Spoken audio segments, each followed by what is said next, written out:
Assalamualaikum warahmatullahi wabarakatuh. Hai guys, perkenalkan nama saya Alvina Harusatia. Nah, di video kali ini saya akan membacakan sebuah cerpen guna memenuhi tugas mata kuliah membaca estetik dengan dosen pengampu Ibu Dr. Evi Camalah MPD. Kali ini saya akan membacakan sebuah dengan judul Aku dan Dia karya Putu Ayu. Senin 4 September 2011. Pagi yang sunyi dan sejuk itu menjadi saksi bisu tentang aku dan dia. Hubungan kami terjalin mesra sekali. Seperti biasa, sekitar jam 7 waktu Indonesia Barat, kami bersama-sama berangkat ke kantor. Terlebih dahulu ku antar Desta ke kantornya, kemudian ku lanjutkan perjalanan menuju kantorku. Semua berjalan baik-baik saja, sama seperti hari-hari sebelumnya. Setiba di kantor, direktur kantor langsung memanggilku untuk membicarakan tentang rencana perusahaan. Hendra, sebagaimana rencana perusahaan yang akan mengembangkan sayapnya di Indonesia bagian timur dan perlunya tenaga yang handal untuk menjalankan rencana tersebut, maka kami memutuskan menugaskanmu untuk menjalankan rencana ini, jelas Pak James padaku. Mendengar hal itu, aku pun terdiam dan sontak tak dapat berkata-kata. Kemudian ku jawab, "Baik Pak, beri saya waktu beberapa hari untuk memikirkannya." "Baik, tidak apa-apa. Yang penting, minggu depan sudah ada jawaban, sebab bulan depan kamu harus mulai mengurus kepindahanmu." Mendengar bahwa bulan depan harus pindah membuatku semakin terdiam dalam kebingungan. Lantas ku jawab, "Baik Pak, akan saya pertimbangkan." "Silahkan dipertimbangkan." "Terima kasih Pak, saya permisi kembali bekerja." Aku pun kembali ke ruang kerja sambil memikirkan apa yang disampaikan oleh Pak James. Aku menjadi semakin bingung untuk mengambil keputusan setelah apa yang terjadi antara aku dan Desta pagi tadi sebelum berangkat kerja. Sepanjang hari kegelisahan melandaku, sampai-sampai pekerjaanku tidak ada yang beres. Tepat jam 16 waktu Indonesia Barat, jam kantor telah usai dan telah waktunya untuk ku jemput Desta. Tiba di kantor Desta, ku tunggu ia beberapa menit sebab ia belum keluar dari kantornya. Tak lama kemudian, "Hei Hendra, tunggu siapa?" sapa Farisa, teman lamaku di SMA. "Hei juga, aku tunggu Desta seperti biasa, aku harus jemput dia pulang dari kantornya." "Oh ya, sepertinya dia masih ada meeting tadi, tunggu saja sebentar lagi dia pulang." Oke, tidak apa-apa kok. Aku duluan ya, pamit Farisa." "Oh iya, silahkan," balasku. Tak lama sesudah itu, seperti yang disampaikan Farisa, Desta pun keluar dari kantornya. Kali ini ia keluar kantor dengan wajah yang tak seperti biasanya. Kami pun saling sapa dan melanjutkan perjalanan pulang. Ku antar Desta ke rumahnya dengan tidak banyak berbicara, sebab aku ragu untuk membicarakan apa yang terjadi di kantor pagi itu. Sepanjang malam, aku mulai gelisah dan ragu untuk mengambil keputusan. Ya, keputusan untuk pindah atau melanjutkan rencana yang telah dibicarakan dengan Desta pagi itu. Jika menolak pindah, maka kemungkinan aku akan kehilangan pekerjaan. Sementara rencana kami, entahlah, hatiku semakin gelisah. Kuputuskan untuk segera tidur walau sulit untuk memejamkan mata. Keesokan harinya kembali ku jemput Desta di rumahnya dan kami sama-sama sarapan di sebuah warung pinggir jalan. Sama seperti kemarin saat pulang kantor, wajahnya tak menunjukkan sukacita. Ku beranikan diri untuk bertanya, "Des, ada masalah?" "Tidak apa-apa kok." "Tapi wajahmu kok murung?" "Hanya ada sedikit masalah kecil saja kok." "Apakah itu tentang kita?" "Ya, sedikit," jawab Desta singkat. "Ayo, entar kita telat ngantor," lanjutnya sambil mengajak bergegas berangkat. Pembicaraan kami pun terputus, sebab aku masih ragu untuk mendalami masalahnya. Seperti biasa, terlebih dahulu ku antar Desta ke kantornya, baru ku lanjut menuju kantorku. Setiba di kantor, Pak James kembali menanyaiku, "Sudah dipikirkan?" "Sudah Pak, tapi belum ada keputusan," balasku singkat. Aku pun permisi menuju ruang kerja untuk menghindari pertanyaan selanjutnya. Karena kegelisahan hati, ku mohon izin pada Pak James untuk pulang lebih awal. Tak kusangka, Desta juga meminta untuk dijemput lebih awal.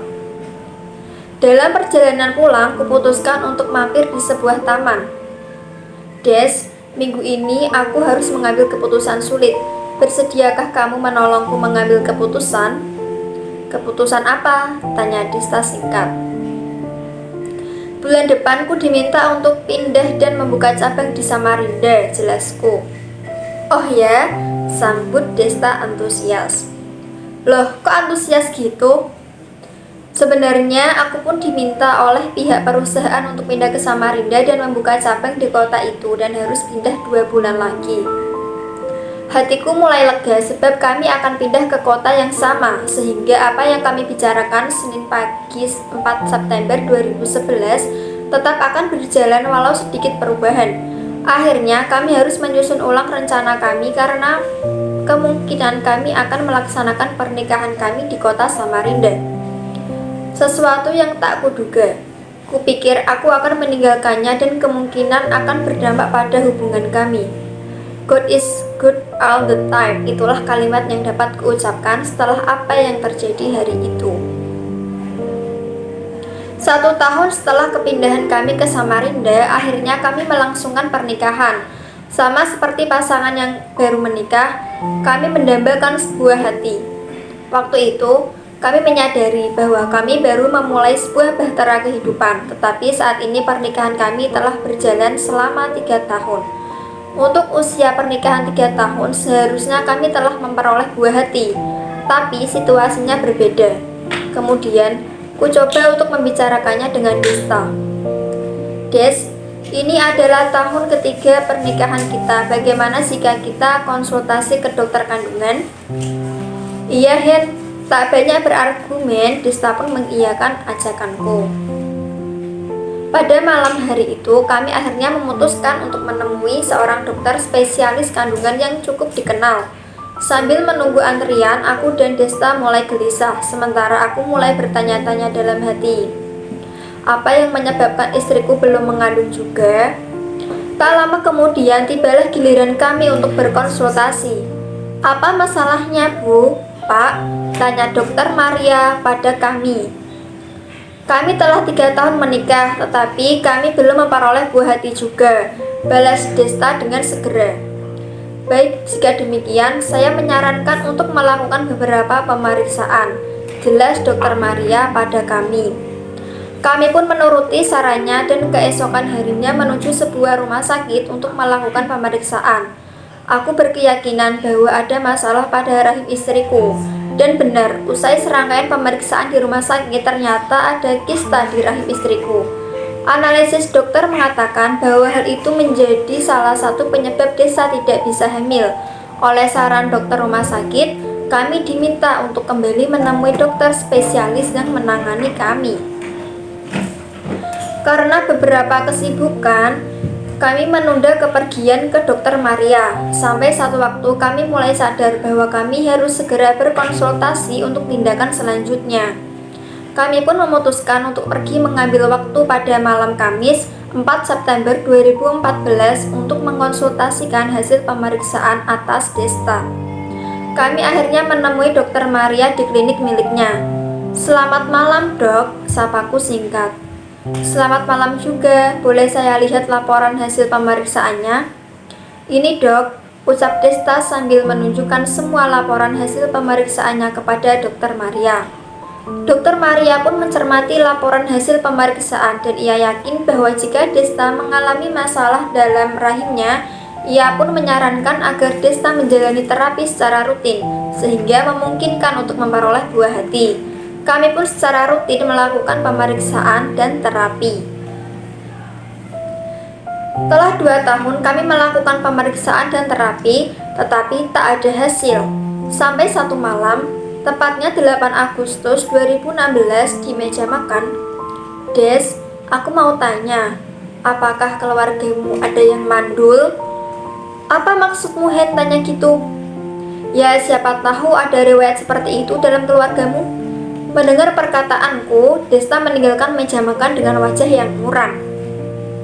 Kupikir itu wajar saja, rupanya tak hanya malam itu wajahnya muram, tapi selama 1 minggu wajahnya tetap muram.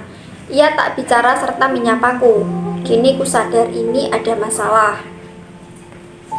Di Jumat malam saat kami kembali bersama-sama di meja makan, sebagai laki-laki dan kepala keluarga, aku memberanikan diri untuk bicara padanya. Des, malam minggu ini kita makan di luar yuk, ajakku sambil mencarikan suasana. Makan saja sendiri, jawabnya ketus. Loh, kok gitu jawabanmu? Coba kamu pikir bagaimana perasaanku saat kamu menanyakan pertanyaan itu. Tapi apa? Kamu menghina keluargaku, sahut Desta dengan mata memerah.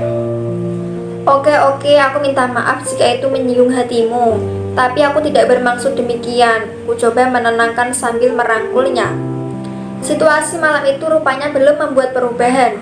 Sampai kuputuskan untuk kembali mengajaknya melakukan pemeriksaan dan terapi. Hasil pemeriksaan dokter menunjukkan bahwa kondisi Desta baik-baik saja. Dokter Maria pun menyarankan kami untuk bersabar menunggu. Ketidaksabaran kami membuat kami kembali berkonflik, sampai-sampai situasi rumah tangga kami menjadi tidak kondusif.